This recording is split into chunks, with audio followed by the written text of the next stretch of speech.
یوسف خان کا فلمی نام دلیپ کمار کب اور کیسے پڑا؟ مشہور انڈین اداکار جنہیں دنیا دلیپ کمار کے نام سے جانتی ہے، جس کی اداکاری کی مثالیں دی جاتی ہیں، ان کی کبھی فلموں میں کام کرنے میں دلچسپی تھی اور نہ ہی کبھی انہوں نے سوچا تھا کہ دنیا انہیں ان کے اصل نام کی بجائے کسی اور نام سے پہچانے گی۔ دلیپ کمار کے والد پھلوں کے بڑے کاروباری تھے۔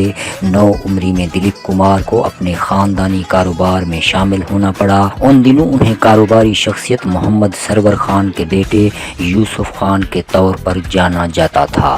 ایک روز کسی بات پر ان کی والد کے ساتھ تکرار ہو گئی اور دلیپ کمار خود اپنے پیروں پر کھڑے ہونے کے لیے پونا شہر چلے گئے۔ انہیں انگریزی زبان بھی آتی تھی، اس لیے پونے میں برطانوی فوج کی کینٹین میں اسسٹنٹ کی نوکری مل گئی تھی۔ وہیں انہوں نے اپنا سینڈوچ کاؤنٹر کھولا جسے انگریز فوجی بہت پسند کرتے تھے، لیکن اسی کینٹین میں ایک روز انڈیا کی جنگ آزادی کی حمایت کرنے کے سبب انہیں گرفتار کر لیا گیا۔ ان کا کام بند ہو گیا۔ اپنے ان تجربات کا ذکر دلیپ کمار نے اپنی سوانح عمری دی سبسٹینسز اینڈ دی شیڈو میں کیا ہے۔ اس واقعے کے بعد دلیپ کمار ممبئی واپس آ گئے اور والد صاحب کے کاروبار میں ہاتھ بٹانے لگے۔ انہوں نے تکیوں کی فروخت کا کام بھی شروع کیا جو کامیاب نہیں ہو سکا۔ ایک بار ان کے والد نے نینی تال جا کر سیب کا باغ خریدنے کا کام انہیں سونپا تو دلیپ کمار 1 روپے بیانہ دے کر معاہدہ کر آئے۔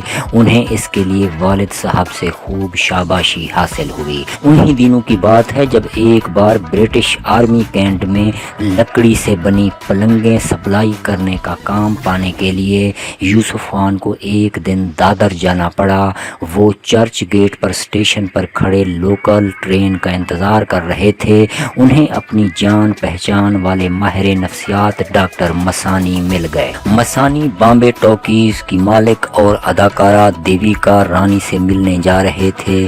انہوں نے یوسف خان سے کہا، چلو کیا پتہ تمہیں وہاں کوئی کام مل جائے۔ پہلے تو یوسف خان نے منع کر دیا، لیکن کسی فلمی اسٹوڈیو کو پہلی بار دیکھنے کے شوق نے انہیں مہمیز لگائی۔ یوسف خان کو کیا معلوم تھا کہ ان کی قسمت بدلنے والی ہے۔ بامبے ٹاکیز اس دور کا سب سے کامیاب پروڈکشن ہاؤس تھا۔ اس کی مالکن دیویکا رانی فلم سٹار ہونے کے ساتھ ساتھ ایک جدید خیالات والی خاتون تھیں۔ دلیپ کمار نے اپنی سوانح حیات میں لکھا ہے کہ جب وہ لوگ دیویکا رانی کے کیبن میں پہنچے تو وہ انہیں بہت باوقار خاتون لگیں۔ ڈاکٹر مسانی نے دلیپ کمار کا تعارف کرواتے ہوئے دیویکا رانی سے ان کے لیے کام کی بات کی۔ دیویکا رانی نے ان سے پوچھا کہ کیا انہیں اردو زبان آتی ہے۔ اس سے پہلے کہ وہ جواب دیتے، ڈاکٹر مسانی نے انہیں یوسف خان کے خاندان کے پشاور سے دلی پہنچنے اور پھلوں کے کاروبار کے بارے میں سب کچھ بتا ڈالا۔ اس کے بعد دیویکا رانی نے یوسف سے پوچھا کہ کیا وہ اداکار بننا چاہیں گے۔ اس سوال کے ساتھ ہی انہوں نے یوسف کو 1250 روپے ماہانہ کی نوکری پیشکش کر دی۔ ڈاکٹر مسانی نے اشارہ کیا کہ وہ یہ پیسے قبول کر لیں، لیکن یوسف خان نے دیویکا رانی کی پیشکش کا شکریہ ادا کرتے ہوئے کہا کہ ان کے پاس کام کا تجربہ ہے اور نہ ہی سینما کی سمجھ۔ تب دیویکا رانی نے ان سے پوچھا، تم پھلوں کے کاروبار کے بارے میں کتنا جانتے ہو؟ جواب میں یوسف خان نے کہا، جی سیکھ رہا ہوں۔ دیویکا رانی نے ان سے کہا، تم پھلوں کے کاروبار اور ان کی کاشت کے بارے میں سیکھ رہے ہو تو فلم میکنگ اور ایکٹنگ بھی سیکھ لو گے۔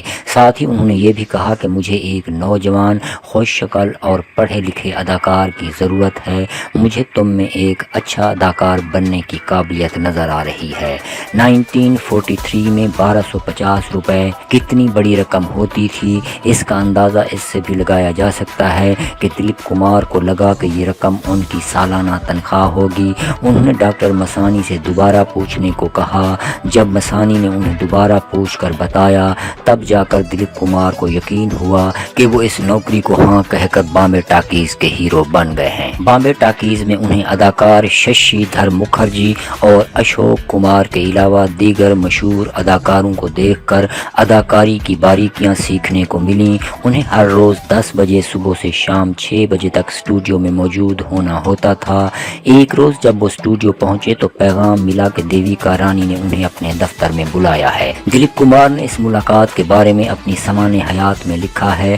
انہوں نے اپنی شاندار انگریزی میں کہا، یوسف میں تمہیں ایکٹر کے طور پر جلد از جلد لانچ کرنا چاہتی ہوں۔ ایسے میں خیال برا نہیں ہے کہ تمہارا ایک اسکرین نیم ہونا چاہیے، ایسا نام جس سے دنیا تمہیں پہچانے گی اور لوگ تمہاری رومانی امیج کو اس سے جوڑ کر دیکھیں گے۔ میرے خیال میں دلیپ کمار ایک اچھا نام ہے۔ جب میں تمہارے نام کے بارے میں سوچ رہی تھی تو یہ نام میرے ذہن میں آیا۔ تمہیں یہ نام کیسا لگ رہا ہے؟ دلیپ کمار نے اپنی سوانح حیات میں لکھا کہ یہ سن کر ان کی بولتی بند ہو گئی۔ وہ نئی شناخت کے لیے بالکل تیار نہیں تھے۔ پھر بھی انہوں نے دیویکا رانی سے کہا کہ یہ نام تو بہت اچھا ہے، لیکن کیا نام بدلنا واقعی ضروری ہے؟ دیویکا رانی نے دلیپ کمار سے مسکراتے ہوئے کہا کہ ایسا کرنا عقل مندی ہوگی۔ انہوں نے کہا کہ میں کافی سوچ سمجھ کر اس نتیجے پر پہنچی ہوں کہ تمہارا اسکرین نیم ہونا چاہیے۔ دلیپ کمار نے یہ بھی لکھا ہے کہ دیویکا نے ان سے کہا کہ وہ فلموں میں ان کا ایک طویل اور کامیاب کیریئر تصور کر رہی ہیں، ایسے میں اسکرین کے لیے نام رکھنا اچھا ہوگا اور اس سے سیکولر اپیل بھی ہوگی۔ حالانکہ یہ ہندوستان کی آزادی سے پہلے کا دور تھا اور اس دور میں ہندوؤں اور مسلمانوں کے درمیان کسی قسم کی کڑواہٹ نہیں تھی، لیکن چند برسوں کے اندر ہندوستان کی انڈیا اور پاکستان میں تقسیم ہو گئی۔ لیکن دیویکا رانی کو بازار کی اچھی سمجھ تھی۔ انہیں معلوم تھا کہ کسی بڑے برانڈ کے لیے لوگوں کے درمیان قبول کیا جانا ہی صحیح ہوتا ہے۔ حالانکہ اس دور میں صرف ایسا نہیں تھا کہ صرف مسلم اداکاروں کو ہی اپنا نام بدل کر کوئی اسکرین نیم رکھنا پڑ رہا تھا۔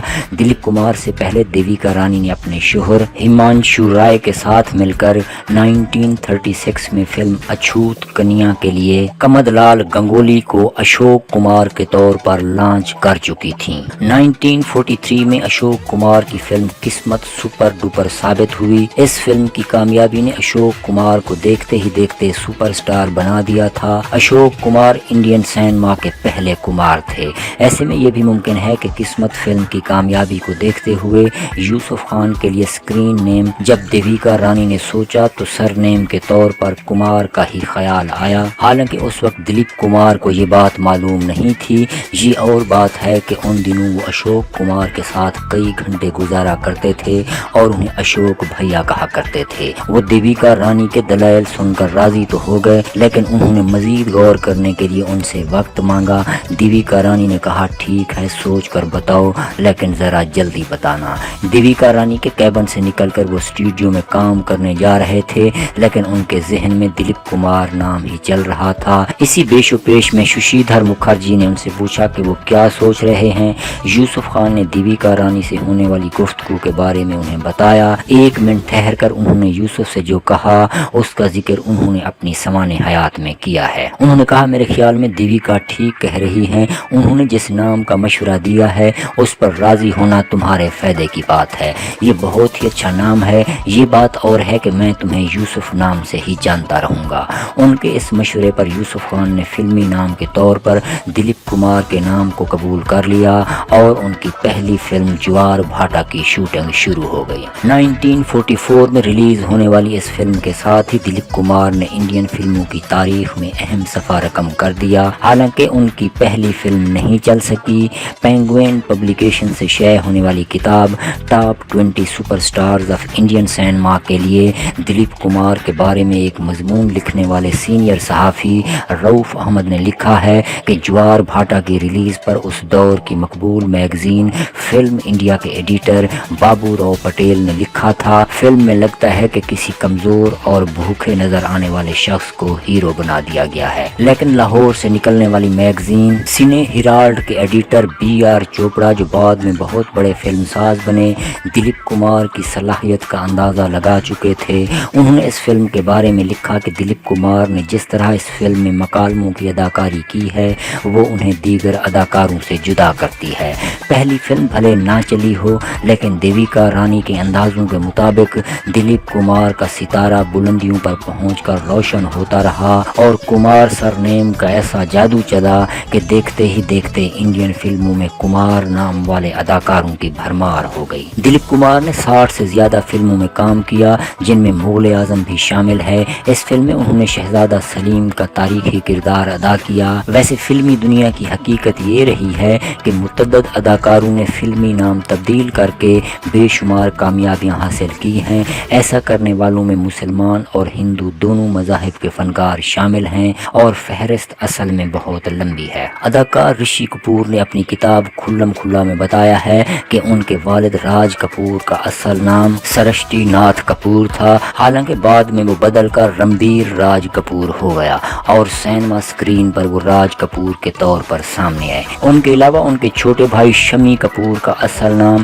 شمشیر راج کپور تھا اور ششی کپور کا اصل نام بلبیر راج کپور تھا، لیکن دنیا ان کے فلمی نام سے ہی انہیں جانتی ہے۔ اس کے علاوہ دیو آنند کا اصل نام دھرم دیو کشوری مل آنند تھا۔ اشوک کمار کے چھوٹے بھائی کشور کمار کا اصل نام آبھاش کمار گنگولی تھا۔ اداکار سنیل دت کا نام بلراج دت، راج کمار کا نام کلبھوشن پنڈت، راجندر کمار کا نام راجندر تولی تھا۔ اسی طرح منوج کمار کا نام ہرے کرشن گوسوامی تھا، دھرمیندر کا نام دھرم سنگھ دیول، جتندر کا نام روی کپور تھا، اداکار سنجیو کمار کا نام ہری ہر جیٹھا لال، راجیش کھنہ کا نام جتن کھنہ تھا۔ یہ تمام اداکار وہ ہیں جنہوں نے فلمی نام کو اپنایا اور کامیابی حاصل کی۔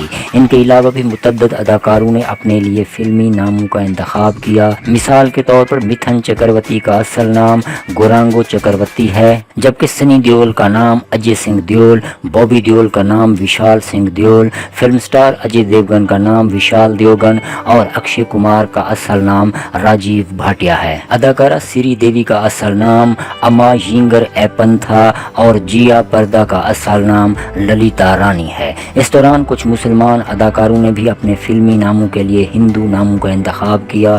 انڈین سینما کے دو مشہور اداکاراؤں نے ایسا کیا۔ مینا کماری کا اصل نام مہجبی بانو تھا، جبکہ مدھو بالا کا اصل نام ممتاز جہاں دہلوی تھا۔ منفی کرداروں کے لیے مقبول ہونے والے اداکار اجیت کا اصل نام حامد علی خان تھا۔ انہوں نے اسی نام سے بطور ہیرو فلمی کیریئر کا آغاز کیا تھا، لیکن بعد میں انہوں نے اسکرین نیم بدل کر اجیت رکھ لیا۔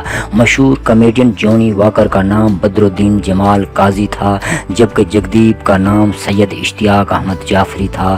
رجنی کانت کا اصل نام شیواجی رو گائیکواڑ ہے۔ یعنی ایسا نہیں ہے کہ صرف مسلمان اداکاروں نے فلمی ناموں کو اپنایا ہو، اسکرین نیم کا چلن فلمی دنیا میں ہمیشہ سے رہا ہے۔ دلیپ کمار سے پہلے بھی ایسا دیکھنے کو ملا اور بعد میں بھی کئی ستاروں نے ایسا کیا۔ کچھ سٹار بننے کی خواہش اور کچھ ناموں کو سٹائلش بنانے کی چاہت میں ایسا ہوتا رہا ہے۔